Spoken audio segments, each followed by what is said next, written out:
Assalamualaikum warahmatullahi taala wabarakatuh. Nama saya Muhammad Lukman Bayhaqi bin Masuki, nombor matrik 088747. InsyaAllah pada hari ini saya akan berkongsi tentang jenis dadah tradisional dalam kumpulan opiat serta kesan penyalahgunaannya. Mungkin kebanyakan daripada anda semua tidak pernah mendengar tentang dadah ini secara mendalam. Namun hakikatnya ia sangat berbahaya dan boleh membawa kepada ketagihan yang serius. Antara dadah dalam kumpulan ini ialah heroin, morfin dan kodin. Heroin biasanya dalam bentuk serbuk putih atau coklat dan merupakan dadah yang sangat berbahaya. Manakala morfin pula digunakan dalam bidang perubatan untuk mengurangkan kesakitan, tetapi boleh menjadi bahaya jika disalahgunakan.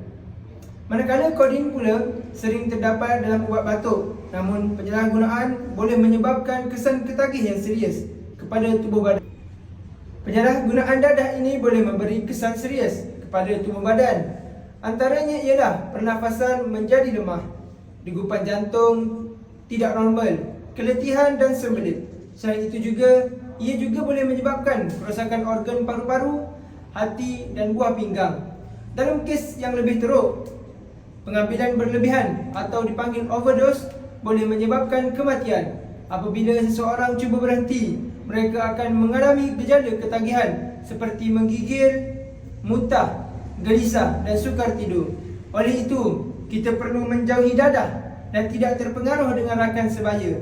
Kesimpulannya, dadah bukan sahaja merosakkan kesihatan, malah boleh menghancurkan masa depan seseorang. Jika anda atau orang sekeliling memerlukan bantuan, jangan ragu untuk mendapatkan sokongan. Sekian, terima kasih. #jauhi dadah.